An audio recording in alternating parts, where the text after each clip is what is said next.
1 second. All right, nice. Nice. Yeah, StreamYard's like. So you don't really go live, huh? No, I don't, but I'm planning on doing more lives in the future. And I'd like to do Kick. I think that could be cool. Yeah, Kick is I don't know. There's some people from YouTube that have gone to Kick. Seems Really? yeah. I mean, I guess you start making money right away. Um, there's no there's no monetization process. I think. Mm-hmm. Yeah, I don't think so, yeah. And I think it's nice because there's no filter. You can show what you want and do what you want. Not everything, obviously, but obviously most things you can say and it's not a problem. Whereas Yeah, it's YouTube's very on. filtered. Yo, lately they've been on. I mean, yeah. I mean, a lot of my shit gets demonetized. Oh. Happens. Yeah, like crazy. People get censored in chat. Well, Bad. Like, I'll stick to YouTube still, but mm. try and do Kick at the same time. See if it works out. We'll see. So, all right. So, like, just about you, the MMA girl, or Jack, right? Yes, exactly. Mm. So you're really into MMA, actually. I love it. Yeah, I am. So how did that happen? So when I was little, I used to watch wrestling, WWE, TNA, and I was obsessed with just fighting. Love that. And then when my dad told me, Jess, it's fake, I was a bit taken aback. But I believed him, it kind of made sense. So I said to myself, I need to find something else that's a bit more real. So then I went into MMA, UFC, and I've just been obsessed ever since. And I've been content creating for a year because I need to put my obsession into something productive. So I thought I'd do something with it, So that's why I started doing that. And so I tour around France doing events, interviewing fighters, stuff like that. And whilst I'm not touring around, I do my YouTube channel and TikTok and all that stuff. Nice. So, I was looking at your channel. So you watch like some regional promotions too. Like you're no joke. For sure. Like, not just like a UFC. Well, obviously UFC is my everything, but you can't just ignore the rest that's going on in the world. There's a lot of MMA everywhere, and I think the more the merrier. I welcome it. I like the fact that there can be other promotions doing their things on the side and thriving as well. Obviously the UFC is the biggest promotion, but there can't only be one. So I love seeing the other promotions do their thing. That's kind of cool. And where do you live? What? Where do you live? I live in LA now. I was born in Italy, but I grew up in New York City, which is a Hollywood place. Yeah, I got the fuck out of there as soon as I could. But yeah, Los Angeles is it's paradise actually. LA, that must be interesting. Yeah. No, it's I mean, how do you like Paris? Because like the times I've been to Paris, it was I don't know. I mean, the rest of France, I've always had a good time in. Parisians were pretty. I don't know. How do I put it? Unsociable, not very sociable. Yeah, like I mean, they freaking have like the Eiffel Tower up their ass. To be honest. Well, you kind of get used to that mentality over time, and it's true that the mentality in Paris isn't the same in the rest of France, but you get used to it. And I like Paris a lot because I'm from London, so I think that gives me a little bit of a piece of my hometown in another country. But of course, I like Paris because there's a lot of things to do. UFC comes to Paris every year. It's kind of the reason I'm there. Nice. But every year. Every year, yeah. So yeah. What was the last Paris card? Was it what was it Moicano BSD? No, the last Paris card was Kai Barallo versus I can't even remember his name, and he's a Frenchman. Imavov. That's what Imavov, yeah. Oh Hmm. yeah, no, it was, yeah. Yeah, Imavov is good. All right, he's yeah, good. yeah. It's He's a good. Yeah. it's a brilliant segue actually. So how do you feel about Imavov being, I guess you could say, stepped over um title shot? Yeah, I mean, he was definitely stepped over. I think that he's understood that the UFC are money makers. That, the matchmakers don't just make matches for the rankings. They do make it in terms of what will sell tickets. So Imavov knows that he is not next in line just based on his popularity. Mhm. Um, of course, I would have liked to see him get a title shot, but I don't think Imavov really wants to fight Chimaev. They both say they don't want to fight each other. Then they say they do. Then they say they don't. So I think there's some sort of conflict between Chechnya and Dagestan. Not a conflict, but they don't really want to have that conflict happen. So I think Right. that Imavov is ready to wait. He's willing to wait for his title shot. And I think I've been hearing some rumors that he may be facing Dricus du Plessis soon, which could be cool. That's, that's a sick fight. Yeah, Duplessis hasn't really shown his face since he got, you know, No, no. There's a lot of basically. people that haven't shown their face since they've been in the octagon with certain people. So Sure. That's true. tonight, this morning, for example, JDM, he's not shown his face since he lost his belt. So, you know, it's been a Yeah. while and they have to come back in there and they have to just, face the music. And I think that Dricus is taking way too long to do so, but if he comes back, he'll come back against Imavov, and he may be able to show his talent and come back into the good books in the win column. And I think they may do it in Paris this year. This is not a rumor. I just think it would be a good idea to bring Dricus du Plessis into Paris and do a Paris show with Imavov and du Plessis headlining it. I would like that. I would love Nice. that. Nice. That is possible. So, all Yeah. right. So, all right. So let's get specific because Yeah. um, Carlos Prates is one of my favorite fighters, right? Um, Mm-hmm. for sure. So for this fight, I went back and watched everything, like even his kickboxing fights, Oh and wow. yeah, he's I mean, so it's like the Ian Gary fight for me was it was sort of like a typical Ian Gary like point fighting, like strategy, which works, but Yep. because Prates does take his time, Yeah, like for he sure. kind of scans and finds his knockout shot. But the way I saw that was 10 more seconds in the fifth round, and Yeah, it would have he could finished have got dead. it. Mm. Um, so I mean, all right. So I'll just ask you, who do you have for the main event? I have Prates for the main event, personally. I Nice. think Carlos Prates has what it takes to beat JDM. I think that he shouldn't stay in the pocket too much because that's where JDM thrives. He loves to really speed up the jabs when you're in the pocket. So Prates has to stay mobile, stay, with a lot of movement, get those sniper shots in. And I think there'll definitely be a finish in this fight, but it could go either way. It's definitely very tight. But I was edging towards Prates. That was my official pick for this one. Carlos Yeah. Prates, probably a third or fourth round KO, maybe. They'll pick each other apart Yeah. a bit. Yeah. I was thinking fourth, but maybe Mm, third. I mean, just because he does take his time. I mean, I think Prates, the way he glides around, I mean, yeah. the power he has. I don't know. I always felt like JDM was a bit overrated, just in like I mean, he has like the whole sort of like Rocky story, Mm, down 2 rounds against Burns and then finishes him, and mm-hmm. but split decisions against Basil Hafez, and I mean, he won the Kevin Holland fight that shouldn't have gone split, but For sure. For sure. I mean, yeah, I just like, I don't think he's got the, I don't know, I just think Praz is better everywhere. I mean, you Well, know, I mean, you've got to give JDM his flowers for staying 5 rounds against Islam without getting submitted.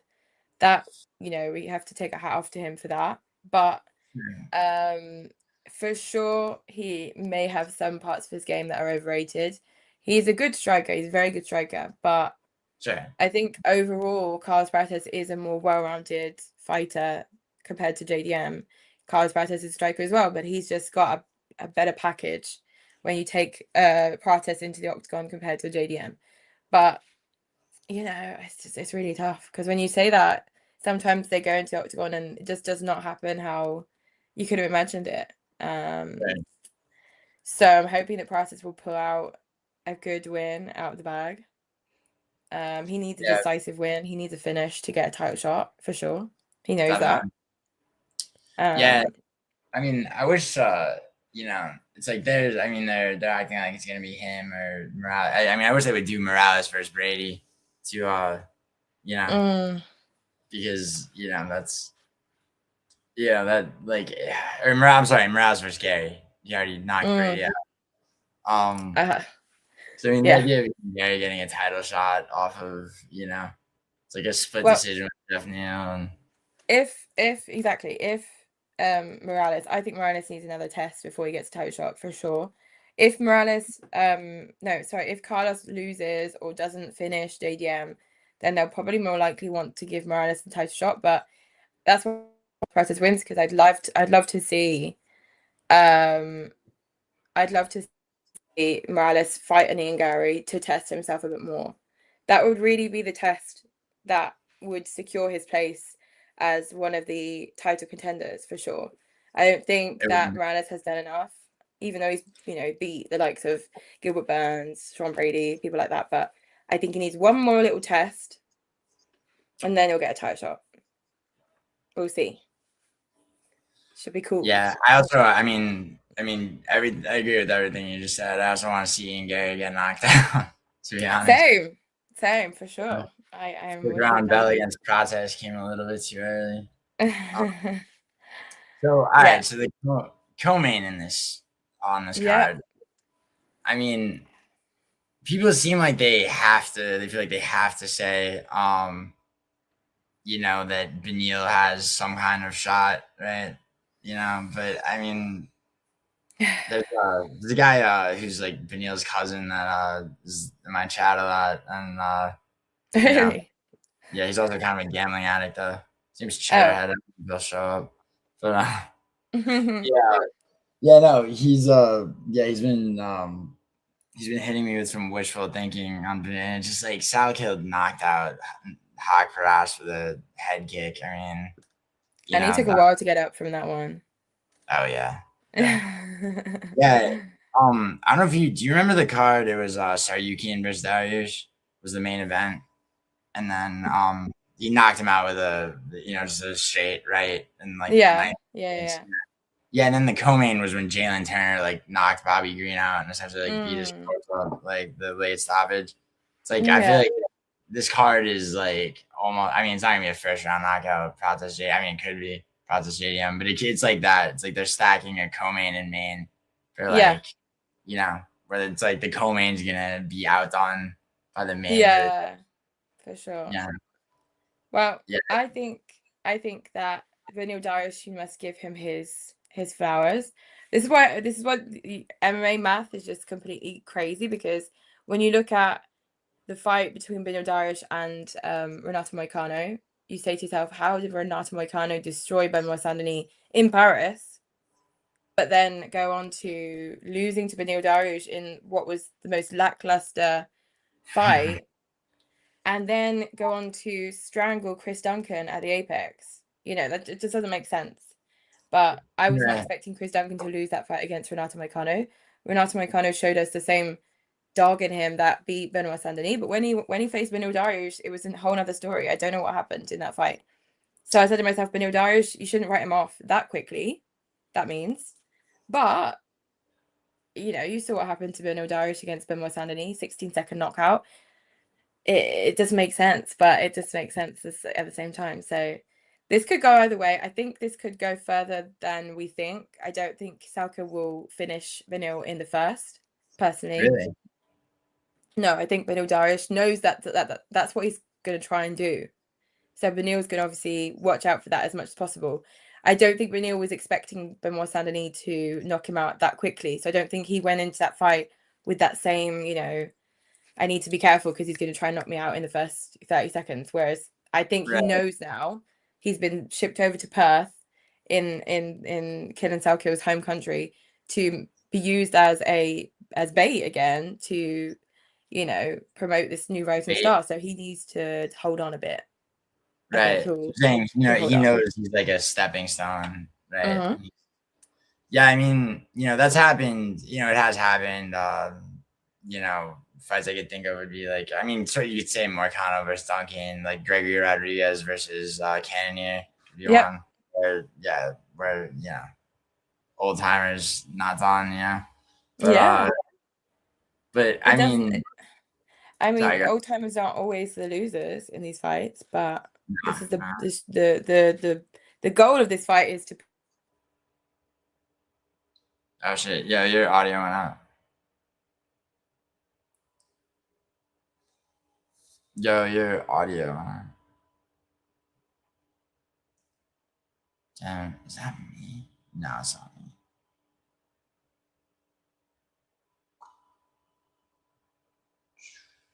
Yo, what's up, people?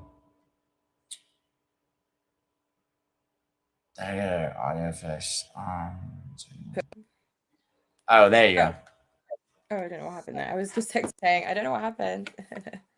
Sorry, nah, you're good. So yeah, There we go. yeah, So yeah, maybe so your yeah. official pick is Kid and Salkilled? Oh yeah, by first round knockout. I mean, only because you like you said he's gonna be watching out for for that after Benoit. Did he not knock Benoit down though first in that fight? In that fight, he may have knocked him down. Yeah, that might have happened in the first Yeah. 5 seconds. A lot of the time when Benito gets finished early, I've noticed it's because he rushes in for, like an aggressive like blitz and just gets Yeah. It's not like that anymore. Wow. But Well, if he gets knocked out in the first, he needs to hang those gloves up. I think it's time. yeah. I think it's time. I never like to see it, but when you see those kinds of things happen, you say to yourself, the time is right now to hang the gloves up. Yeah. In Perth. Yeah, I mean, there's been a lot of retirements lately. Well, it's just mean, like in wrestling. I don't know if you watch much wrestling. I still watch a bit now. You have like waves of loads of retirements sometimes because the generations that are all in, coming up together, they retire at the same time roughly. So, these generations are leaving us, and it's very sad. in actual MMA, how long can somebody? Cub Swanson just went out on a knockout win. Mm-hmm. I don't know. Do you watch? You ever watch One Fight Championship? Sometimes, but I'm not a huge One Championship fan, but I sometimes watch their fights. Yeah, because Takeda just knocked Rodtang out in his retirement fight, which I don't think a lot of people expected. Whoa. Okay. And he's still retired. Oh yeah, yeah. No, they kept. It was funny because he had been knocked out by Rodtang in their first fight, and they kept cutting to his wife looking worried, and like, but yeah, he's still retired. Okay. Yeah, there's who else is like? Louis Sutherland gets cut, and Tuivasa should probably retire if he loses. That's Louis Sutherland, yeah. he is on the lifeline here in the UFC because he's in the heavyweight division. If he was in another division, he wouldn't be given as many shots. Look at Shamrock. Shamrock, I think it's a 3-fight contract now. Or did Shamrock lose 3 fights? He lost 3 fights and he's been cut. Yeah, Louis yeah. Sutherland probably has the same contract. Yeah, So no, for sure. Yeah, I said if anyone's on the line too, it's Tuivasa. Like a 6-fight losing streak. I think he probably wins now. If he loses to Louis Sutherland on short notice in his home country, that would be time to hang the gloves up. It would be perfect to do so in Perth. This is the best opportunity for Tuivasa to retire. Even though he's just come back, but It's just, you can't win. It's just not possible. You're a fan Yeah, fave, but it's gotta be said. right. You don't. So you think Sutherland wins? Uh, no, my official pick was Truvasa because I didn't Okay. think that Louis Sutherland would win on short notice. But I honestly, I think he has all his chances to win still against Truvasa because what you guys will see in this fight is the fact that he's got speed. He's not shy. He doesn't shy away from completely volume, going in there, volume maxing, complete. So he oh, what's happened now? Sorry, Fine, my good. mic's gone off.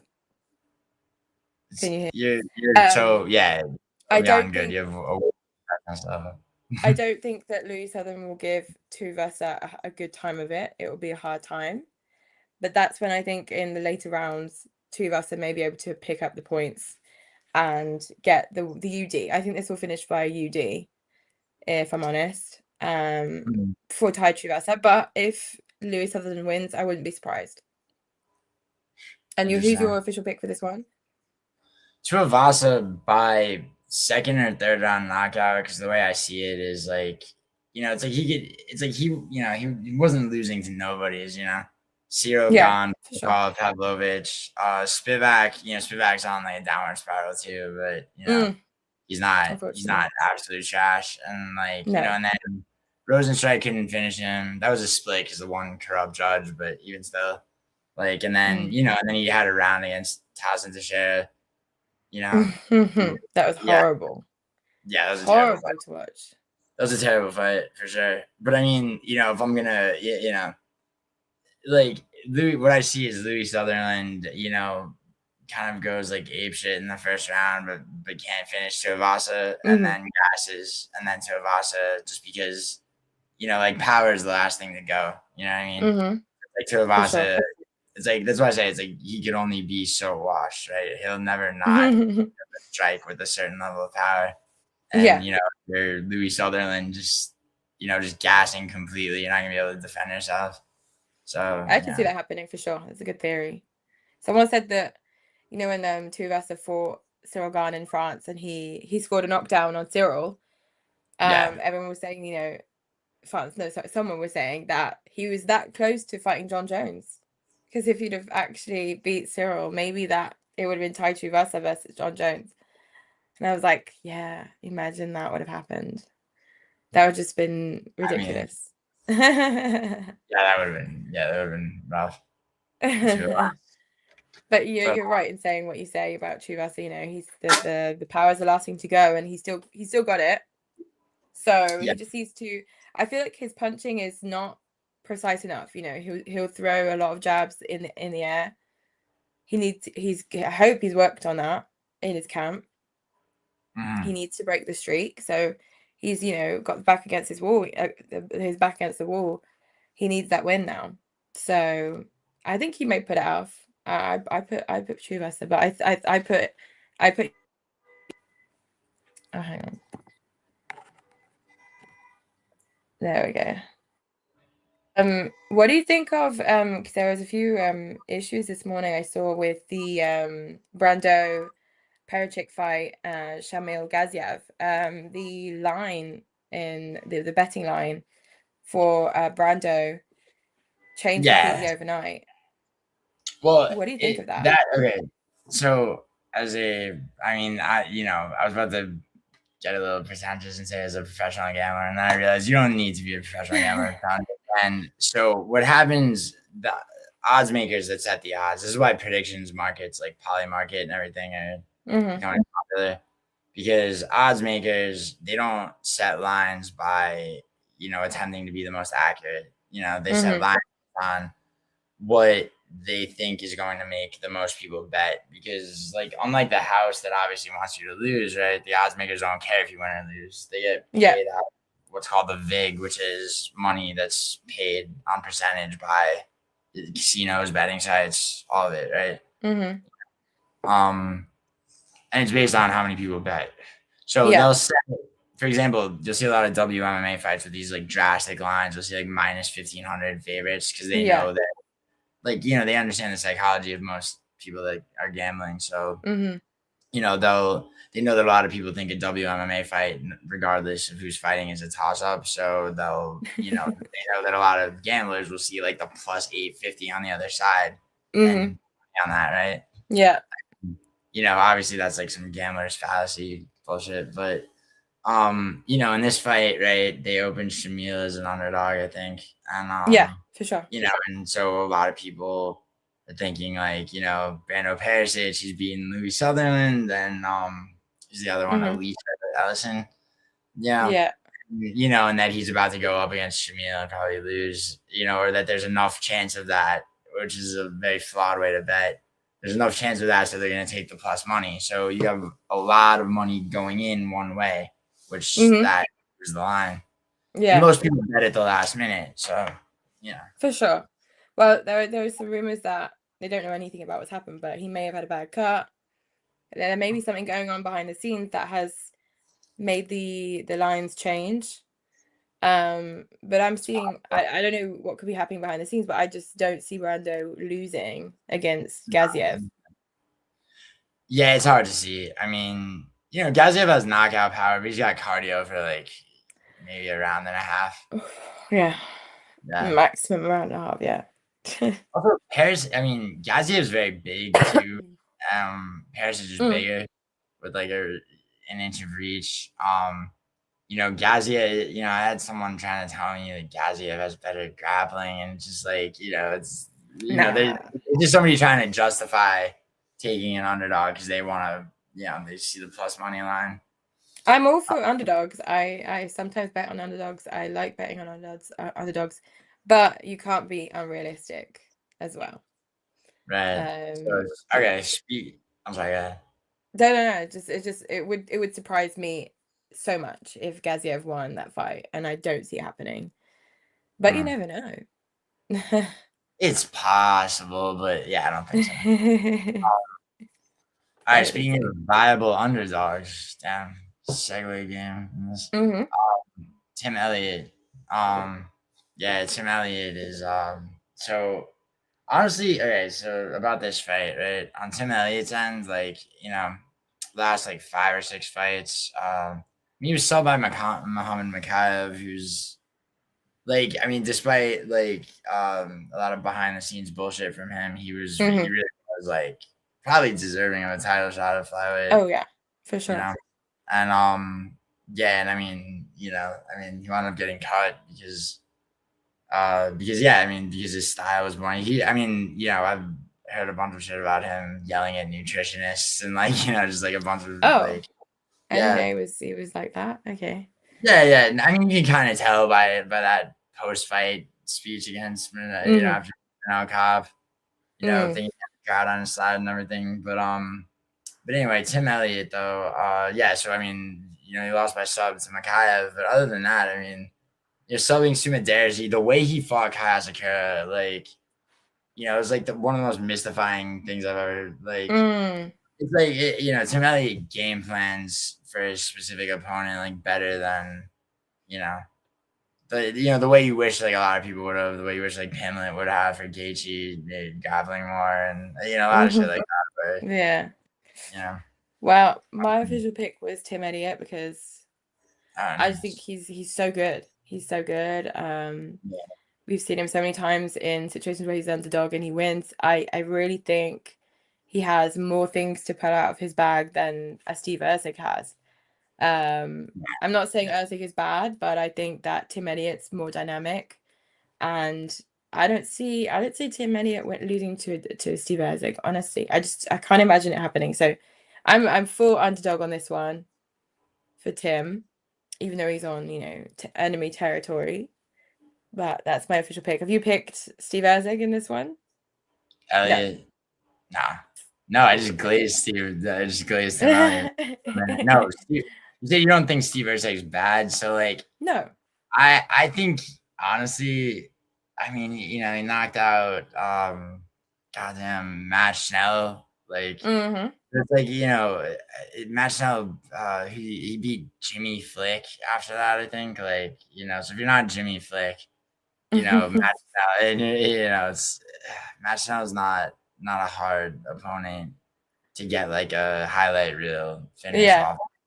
And so to be fast tracked to a title shot after that is kind of it's Crazy. like the UFC has never really known what to do with the flyweight division. I think you Mm-mm. know. I mean, you could take it all the way back to trading Demetrius Johnson after one sort of controversial loss for Ben Askren, and then he winds up Mm. on the business end of the fastest KO, and yeah. But Crazy.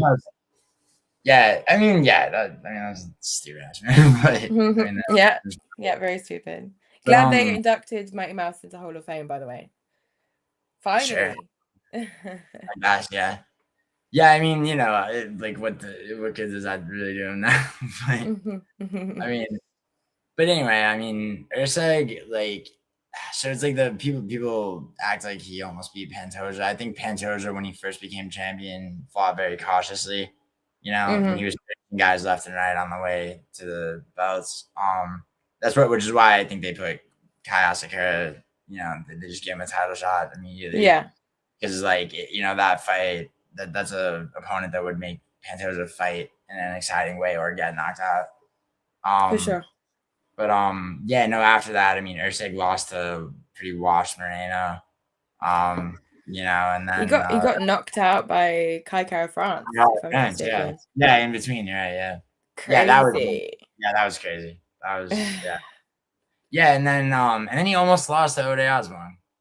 People thought he did lose, and that was that was up a weight class. I forget which one of them was on short notice. I think it was Ode Osborne was.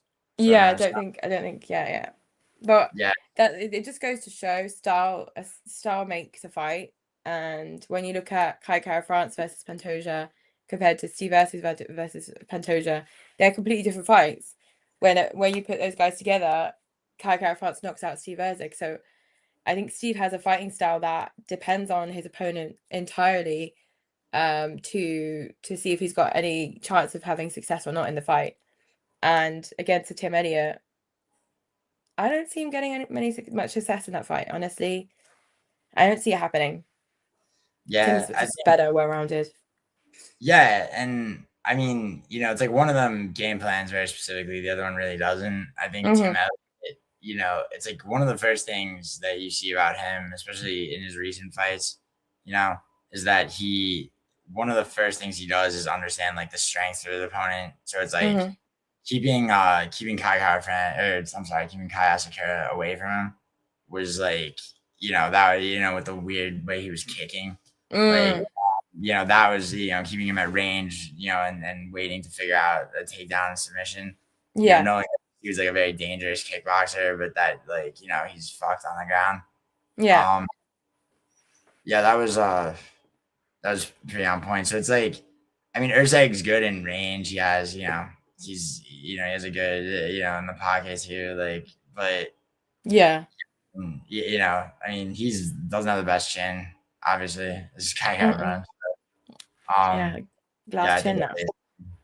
Yeah. That chin's fragile. Gotta see. Yeah. No, I mean, Elliot. Yeah, Elliot's he is really good actually. That's why he will be able to. I don't know how he's gonna finish Steve, but he could finish him by submission or KO. Honestly, I see both scenarios happening easily. I'd probably steer more towards a submission, but he could get a KO in there. A nice TKO maybe, ground and pound. Yeah. It's hard to find a prop on that fight. But yeah. For for people that I can't talk out of as a professional gambler, I don't encourage gambling. So I can't talk out of it. Like I take Elliot by decision or just midline. But yeah, that fight's been weird. So I saw you saying something about Jonathan Mikalev. Very dangerous man. Yeah, and I was talking about his opponent because Garimbo is from Zimbabwe. Right. And my mother is from Zimbabwe, so I was very touched by his story and coming into the UFC the way he did, his motivation, his, perseverance, everything. I like this fighter, but I'm not gonna be biased because, of course, you can't be biased in the MMA. Michele, for me, he's very good and he has everything in the bag to beat Garimbo. Garimbo is not, for me, elite level yet, whereas Jonathan McKelliff is really good. I think he'll win again on home soil for sure. Yeah, I agree. I think Mm, so. My friend, we call him Idaho, but his Combat Casual is his channel. I okay. did a prediction video with him. Hmm. He was he was telling me that Garimbo had this. I don't know if you know about this. So apparently he started like what was it? It was like a clothing line or something, or some A business. clothing line. Okay. I might be fucking that up. Is some business that wound up like fucking over its workers, and it was local. It was like Oh, localized really? Africa. Yeah, Okay. and I hadn't heard about that. yeah, apparently there was like a controversy with that. It was right before he started losing. It was right before the Vicente Luque fight. Okay. Yeah, so a lot of see, to me, it's like a lot of people make like they try to say things like this guy needs this or like Mm, factor in these like things that don't necessarily matter the way I see it. for sure. Um, these emotional aspects of fighting, and I mean, yeah, I mean to me, I mean that was like that was interesting, but like to me, something like that's just trivia. Like, I mean, Yeah. I don't even know how. I mean, you seem to take hometown advantage or disadvantage to be something that like is like could be a deciding factor. It could be, Um, yeah. Hmm. mhm. Like I don't know. See, I've seen it work the other way maybe too. Like a lot of the time, you know, Sometimes, um, yeah. maybe against Leon Edwards, versus Bilal. Um, Hmm. maybe Or not. versus Brady, either way.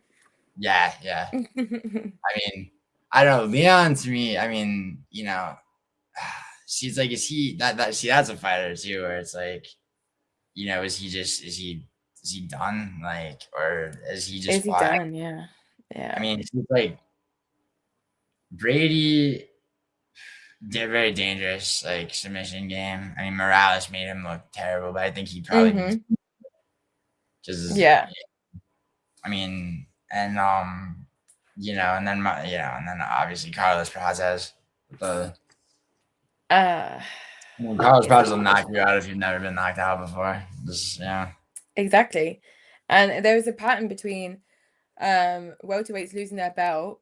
When they lose their belt, they go on a 4-fight losing streak. Kamaru Usman, Bilal, Leon Edwards, they're all on the way to doing the same thing when they lose their belt. So I'm not hmm sure what's happening. I don't know if something's in the water at welterweight, but as soon as you lose your belt, you just, you crash yeah, down completely. yeah, yeah, yeah.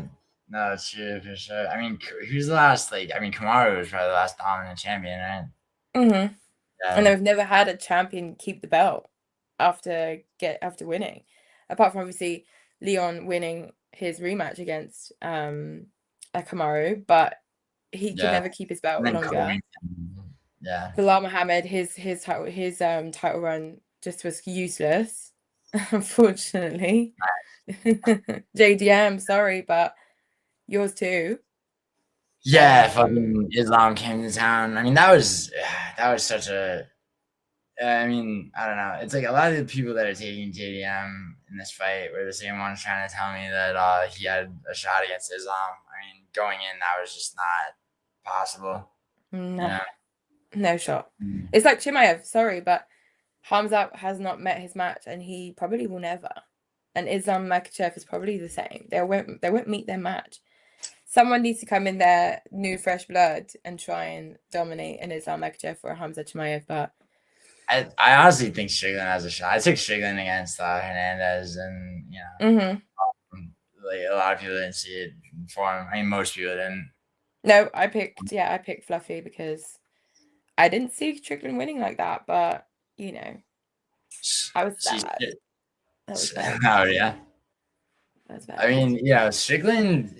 See, I mean, I wish I had my channel when he fought Izzy because I had him against Izzy too. I mean, he's yeah, he can force people to fight his fight. I mean, that can Mm-hmm. be done. That can be done to Hamzat. I mean, you got to go off only the Kamaru fight, but you know, Mm. but Uh, yeah, I mean, Strickland. I was saying this yesterday to a friend. Like, I think Strickland has his chances against Hamzat. Hamzat's cardio has significantly improved. That cannot be denied.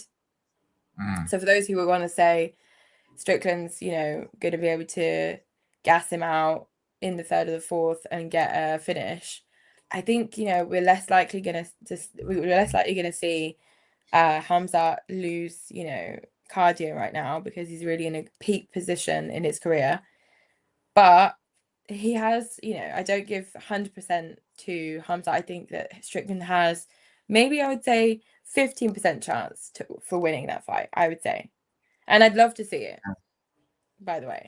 yeah. I mean, I'd put it at 30 or 40, but yeah, I mean, it's enough to where it's not impossible. It's not impossible. I wouldn't be like I wouldn't be as shocked as I was when Carlos Ulberg won against Yuri. I would be less Were shocked. you shocked, really? Because I had Olberg, and I think Yuri. I mean, I think that's what happens when you give one too many fan favorites a title shot. Because Mm-hmm. should have gone to Ankalaev, right? Just by Mm. cold hard logic. I mean, I mean, um, for me, Yuri was bound to win that fight. I think that his excuse now saying he showed mercy to Carlos, I don't accept that excuse. But um I mean, he had everything to win that fight. Carlos Ulberg, he's a straight, up and down fighter. You know what he's gonna do, and he's one punch hit, one punch KO. But you got to be just careful of that and get over it. I did not see Yuri going down as easily as he did with against a man who was on one leg. It just didn't seem plausible to me at the time when you saw him picking him apart. But I did think, yeah, we sort of bought into this whole samurai invincible kind of look, and I did say to myself, don't forget, Alex knocked him out twice, don't forget. But I just didn't think that Carlos would do it. I definitely 100% picked Yuri, and I was like so confident with my pick, but unfortunately, but I love Carlos Holberg, so I'm very happy that he got the belt. By the way, just for the record, but I right. just didn't see that coming at So all. yeah, well, okay. So on the same card, what I didn't see coming at all was Mirzakhanov losing to Kosa. Yeah, I always hated Yeah, Paulo Costa, but he at 205, he's good. He's really good. I he's hate really good at 205. Yeah, yeah. He's back in his groove. At 205, I think he's just he needs to focus more, and he knows what he's worth. I saw a video of himself and his wife, Paulo Costa and his wife in the changing married. rooms before he went out. He's married, yeah. Wow, good to a I know you man. can't tell. You can't tell, but he's married. And his wife's like, "You're Paulo Costa. No one is better than you. You are the best in the world. Go out Oh there and God. show that." Oh She's no, like, he needs that in a relationship. That's kind of tragic. he does. He was getting pumped up every line that his wife was coming out with. He was getting pumped up. He was like, "Yeah, I am the best. Yeah, I am.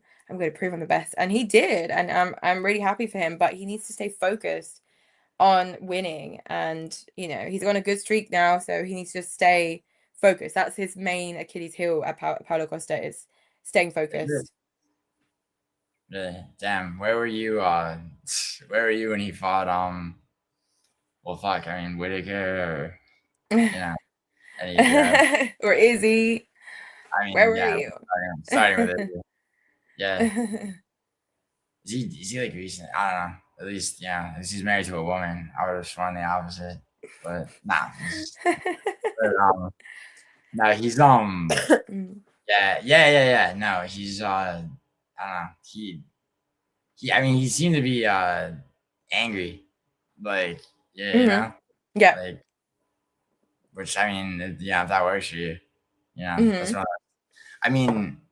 Yeah, speaking of that, actually, so rewatching a lot of Process's fights, the way that he Yeah. talks to his opponents. I'd forgotten that when Leon like backpacked him, that he just like kind of stood there, just not, Hmm. just look on his face, like I like yeah. Yeah, yeah. Yeah. I mean, Leon's a guy that gets really like. I mean, it always seemed to me like Leon Edwards had, it's like it's even the Kamaru head kick, right? You can hear his corner like yell like Hmm. at and it's and he's a good enough, like he has all the skill, like he duplicated the body triangle that Bilal had put him in that one Hmm. round. But like he seems to go like wall-eyed if he doesn't have his corner like giving him, like he needs like an earpiece with his corner's instructions, or his fight IQ is just trash. Yeah, and I think that Leon Edwards definitely is unfortunately a fighter that as soon as the fight starts going in the other direction and not going his way, you can visibly see on his face that he loses interest. Not not like losing interest in the fight, but he sort of says to himself, "Yeah, I'm losing now. I'm not gonna bother." You can tell when he was in the Yeah, octagon with Brady, he looked like he just didn't want to be there. He knew he was losing, so he was like, "Nah, I don't like this situation." And I think this is just a shame that he loses interest like that. yeah. I mean, yeah, that's one way to put it. See, what you're describing is kind of more like what Kevin Holland can do sometimes, like down 2 rounds, just kind of like Yep. what they'd call rage quitting. Yeah. Um, in the MMA YouTube fucking drama sphere that exists. But Mm. uh, but yeah, no, Leon just seems, when I said wall-eyed, like I literally mean like eyes go like he panics almost. Like Mm. Yeah, and I the think thing, we flipped out on his corner against Bilal was, yeah. yeah, that was. I mean, I had Bilal in that fight, so I was, that's kind of a, yeah, I was happy. Um, who did I pick in that fight? I think I picked Bilal as well. Yeah, I think I did. But I saw Bilal finishing him, so I was a bit Yeah. disappointed. But yeah, I did pick Bilal as well. Um, but I didn't expect it. I picked him, but I was like, nah, Leon's on home soil. He's gonna give him a good boxing match. But it didn't happen. And that's Hold why on. that's why I think I picked Bilal against JDM, because I was like, do the same thing. And it Yeah. didn't work out. Yeah, I had Bilal against JDM, I have to Hmm. admit. I mean, yeah, that, But Leon Edwards' corner, I've met them quite a few times in oh, London. really? That's right. And his coach is really nice. I interviewed Leon Edwards' brother in Madrid last month, because no, in March, because his brother obviously Fabian, sorry, he Yeah, fought Costello Avancinas in PFL. yeah, yeah. That guy's a good fight. I mean, that Johnny He's a Evelyn, beast. yeah, Yeah. that finishing Johnny Evelyn with 10 seconds left in the fifth was a fucking crazy, man. And did you see what Johnny Ebram just did to Brian Battle? This Yes. is, there's levels to this. Oh There's God, levels, Brian Battle. yeah. Fucking that, it's like that. So like of all the things, of all the like cliches that like I normally hate when people talk about aura and people say styles make fights and there's levels to it. It's like the ones that are. I mean, it's like you can't help them if it's true. You know, Hmm. like that's like I mean, Brian Battle was. See, that's a guy that'll rage quit, like, and be. I mean, Yes. he got that win, and and on that same Paris card, the Yep, I Macau. was there. Yeah. To Oh, Kevin it's Jusset. nice. Oh, that's sick. Yeah, yeah, yeah. And like, I did always like Brian Battle. I was upset when he I mean he missed weight and got cut. I want to see him fight Ruzaboya. But I mean Ruzaboya was like I mean despite that Stoltzfus fight, he Yeah. pretty sick. Ruzaboya. I was But quite bummed that he got cut, honestly. I like Brian Battle. I was seeing as I witnessed his fight against Kevin Jusset, that kind of, sold me the whole Brian Battle thing. I like Brian Battle. And I yeah. think it's a shame that he got cut, but and a shame as well that he signs to PFL and gets, a loss on his first fight.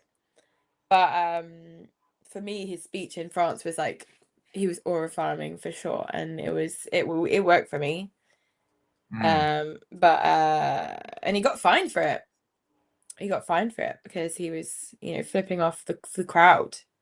You're allowed to flip off your opponent, apparently, Josh Hockett, but you're not allowed to flip off the crowd that much because he Is was that flipping them off. in Europe, right? Yeah, I mean that.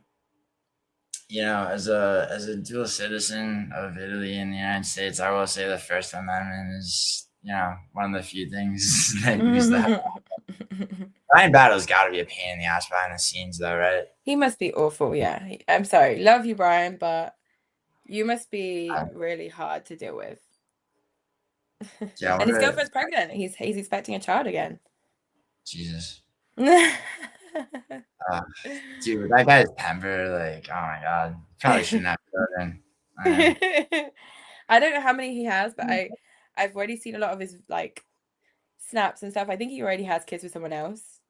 Ugh. Yeah, of course. I'm not Why sure. wouldn't he have kids all of it? Yeah, Jesus Christ, man. Of course. Like But you his can't new even make girlfriend waves, is dude. pregnant. It's like get cats first or some shit. Like, Well, focus on your fights, focus on your career. You got cut by the yeah, UFC. yeah, yeah. Stop. Yeah, it's a great point. Stop getting like You make sure know, there's a revenue stream for fuck's sake. yeah, when I saw him sign with DBX, I was like, yes, get it, Brian. Just, you know, work on it behind the scenes, get back to UFC, you know, prove yourself on the outside. Then he gets signed to PFL, like, whoa, you know, Brian Battles, you know, from strength to strength, getting, you know, contracts out of nowhere. Focus on that. Focus on that, dude. He'll be boxing Jake Paul next, probably. It's just something. Like, I don't think he's a big enough name now to box Jake Paul. If he wanted to box Jake Paul, he would have had to do it in 2022. Not now. I mean, no, I don't think anyone wants to do that. I think it's a bunch of people just taking the dirty money. I mean, yeah. Or Anthony Joshua being like, all right, I'll be the guy to make a point. Exactly. I was quite upset that Anthony Joshua accepted the fight against Jake Paul because I don't think that it was worth it for his career, his legacy, anything. But of course, he was able to show there's levels to the boxing game for sure. Yeah, but was it necessary? I used to like boxing. I used to be a huge boxing fan. I think there's a lot of significance to the fact that Terrence Crawford retired, like, the week leading up to that horseshit, It's like Crawford, after Crawford, it's like, I mean, to my mind, he's like the last great boxer. I mean, Usyk's decent, but it's like, I was never a fan of Tyson Fury. Sorry. Shout out Tyson Fury. I don't know. I'm not a fan either. His boxing style is something I don't really find entertaining to watch. But Usyk I like Alexander Usyk. But we'll see how his fight goes. He's fighting in Egypt soon. Yeah. Against Rico. And Rico is very confident. You're not a kickboxing fan, huh? I dabble here and there. But I'm not a kickboxing fan at heart. I liked Rico Van Hoven. Yeah, see, I mean, he's probably fucks, but I wish he would have. I mean, that same friend, Combat Casual, right? Like I mean, he prefers actually kickboxing to MMA, and so he was like, he did a video on like Barry retirement and like to trace all the lineal kickboxing heavyweight champions and the whole shit, right? But yeah. I mean, the immediate title shot and everything. I mean, I don't know, maybe it'll go like Ngannou versus Fury, but probably not. Probably gonna win. That was an interesting one. That was an interesting bout. Shows there's levels to some boxing, even if Ngannou, very amazing story. So very happy that he was able to knock down Tyson Fury, but Tyson Fury just couldn't lose that fight just for his own reputation, of course.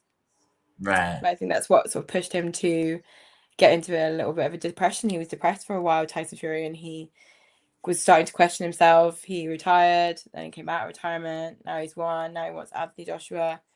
It's been signed. I think he's been going up and down like this for a while, Tyson Fury, Yeah. and Ngannou contributed to that for sure. So Ngannou can at least say to himself, I didn't win against Tyson Fury, but I put that man in a place where mentally he wasn't feeling good about himself. So now he's fighting MMA and MVP. I'm very sad. Yeah. I mean, he was like suicidal before that at one point, I believe. Yeah. Very. Mm. So A few times. I think a few times. yeah. But I mean, that's we, one of we, the, we, we've gotten off track about yeah, that's one of UFC. those families that they don't deal with. I mean, like it's probably not the most emotionally healthy environment, right? Growing up Oh in no, like the Fury family, there's like definitely not. if you're depressed, there's beat it out of you until you Yeah. just Well, yeah their way of dealing with depression is like shouting out of you, like you're yeah this, yeah. you're that, you're Tyson Fury, you've got this amount of money. Why would you be depressed? It's like Not totally you can have it all and be depressed. sure Clearly. sure I think he existentialism. he did it in his Netflix. I didn't watch his Netflix series, but he in his last Netflix series he was talking to his wife, and she was like, what are you gonna do? How are you gonna get over to? I don't know where they were going, but they were gonna try to book a plane to go somewhere. And he was like, I don't know if there's a jet free. I don't think I can free up a plane. So he was like, why don't I just buy the airport? Why don't I just buy the whole thing? And Paris was like, I don't think you need to buy an airport, Tyson, but he may have bought it anyway. It's just that, I think boxing just gives people silly money and they just become ridiculous. Yeah. He's a fucking libertine buying airports. Like I can't deal with that. yeah, that's fun. That's Yeah, not that's not my thing. I just thought of something since you're you know you're I mean, for all intents, are you a French citizen, by the way? I'm not yet a French citizen. I'm Hmm. going to be applying this year, just so I can vote next year because there's the French elections next year, so they're very important. So I've got a sort of like a permanent visa, if you like, Yeah, that allows me yeah, to stay on French soil for my whole life. If I don't want to have the French citizenship, I can just keep my French visa, my permanent visa. But I will be doing so very soon, getting my citizenship. But I'm just a yeah. British citizen for now.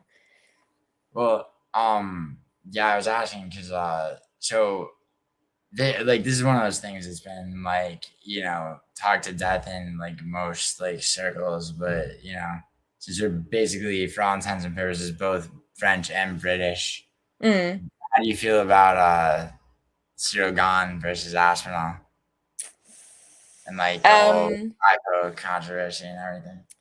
I personally, if I were to really tell you how this went for me emotionally, um, Sure. Tom Aspinall for me was going to win that fight, but a part of me Really?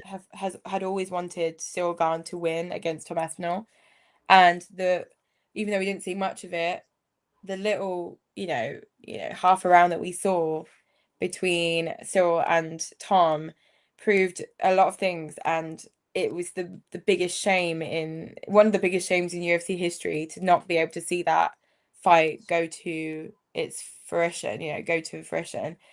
So Yeah. I was really, really upset. And the way the UFC handled Tom, I'm not gonna say that they handled it very well, but Tom did not handle it well either, if I'm going to be Really? honest.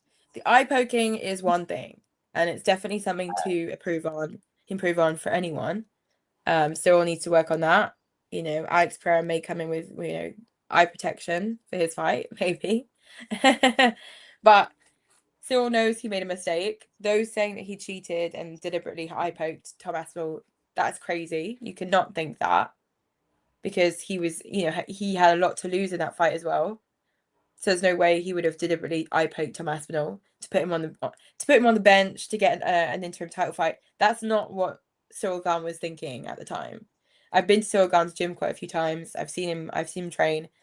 This man is so respectful and so, you know, he loves the sport and he's, doesn't want any of the drama. So this situation really brought Tom Aspinall down in my esteem a lot. But I still Yeah. believe in his abilities in the cage. That's not in the octagon, Tom Aspinall is a great fighter, but I think he was about to meet his match with Cyril Gane. And I think, unfortunately, we won't ever be able to say how that might have gone down unless Cyril Gane beats Alex Pereira and we get the unification of the belts between Tom Aspinall and Cyril, and then we actually see what's going to happen. But I think we'll never see how the original Abu Dhabi fight would have happened because now Cyril Gane and Tom Aspinall, they've already seen each other in the octagon. Tom Aspinall will shoot for a takedown in the first 0.000 seconds of that fight if they see each other again in the octagon. Tom Aspinall will not stay on his feet this time around if we see them fight again, because he'll know I can't stay on the feet with Cyril Gane. He's too quick and he's a sniper. I can't do it. Yeah.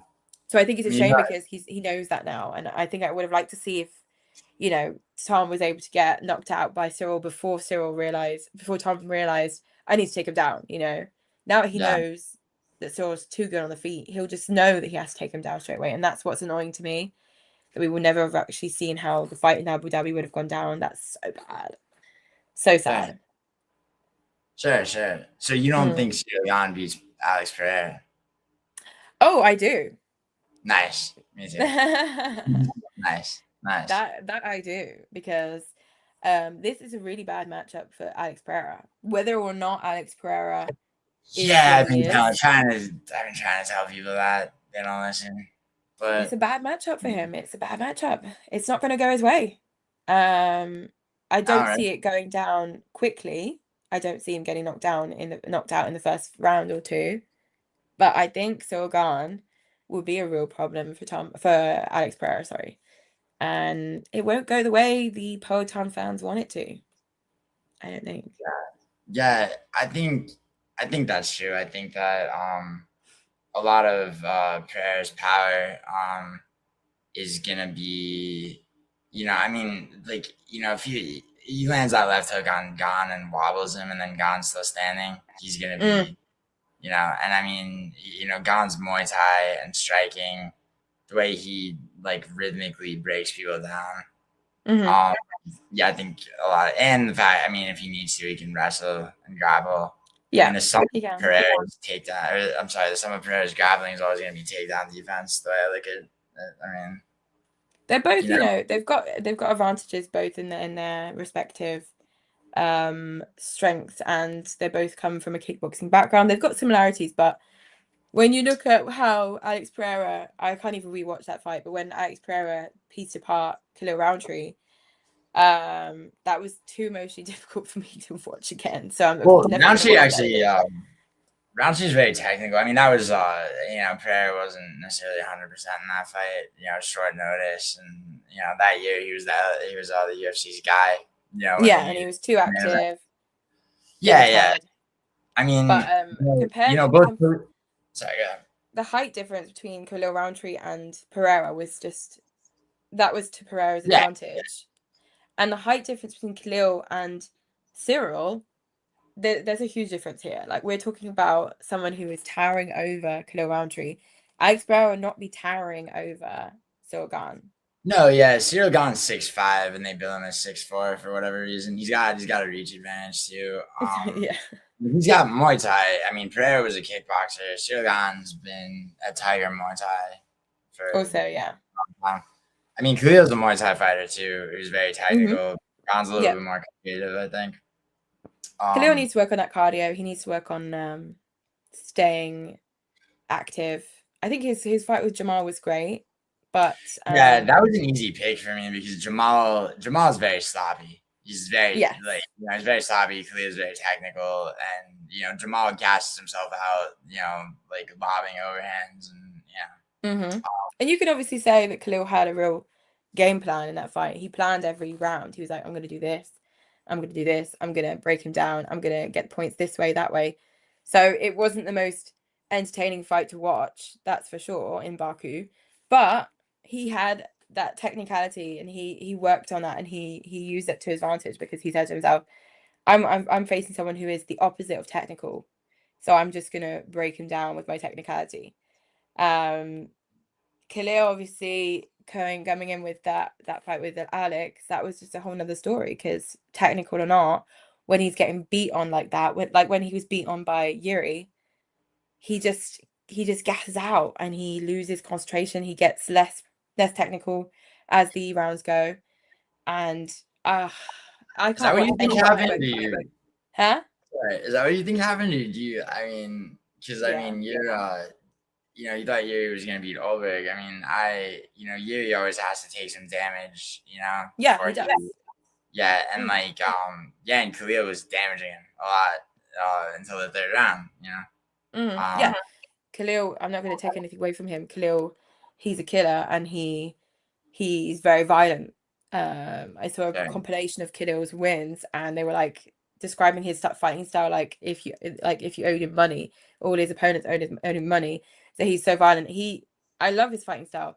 But yeah, he was definitely piecing apart Yuri at some point. Yuri needs to take damage to give damage, that's for sure. But I think I picked Yuri for that fight between himself and Khalil, but I love Khalil Roundtree, so it was really hard for me to pick against Khalil. But at least I was right.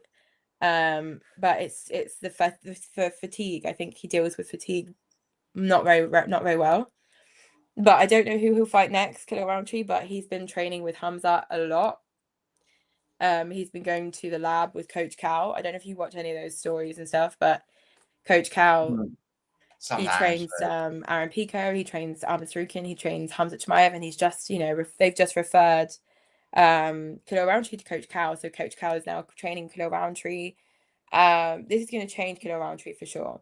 And we're going to see a more technical, better cardio Khalil Roundtree in his next fight. I don't know who they're going to give him. I would like to see him take on Robert Whittaker because obviously Rob wants to move up.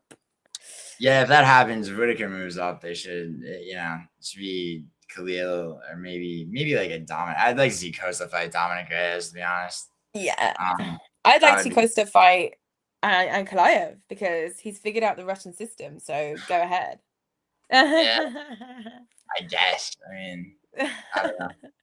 I mean, Ankalev, like, guy gets stepped over a lot. I mean, he had that bullshit draw with Jan in Yeah. 2022, and then neither one of them gets a title shot next. Um, it took him forever to get a title shot. He won, and then they don't do. I mean, Pereira obviously moved up, but then they, at the open belt, they don't even. Yeah. I think honestly, as you know, the UFC, any promotion is a business.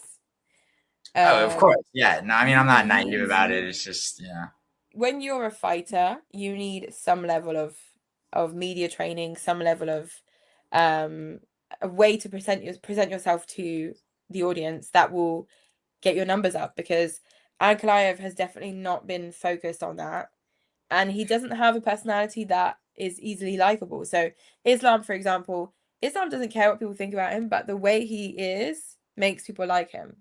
Khabib's the same, he wasn't like, media friendly. He wasn't trying to be someone he wasn't, but he has He something had a that, couple of great, like, I mean, you don't have like the McGregor Habib like press conferences without Habib's half of it just of like stoic course, and but in terms of personality, we didn't need more from him than he was giving because he has like that aura that he has was just so attractive. And you're gonna Ankalaev, say Aura. huh? So I knew you were gonna say Aura. Of course, Good. I No, love no, both no. those guys. No, you're right. You're right. But Ankalaev has zero aura. He's not aura farming, so he doesn't give an F about that. I He mean, you're needs right. to work on something. He needs something that will make him a little bit more likable. Physically, he's not attractive in any way. No. I'm not saying he has to be attractive, but you know what I mean.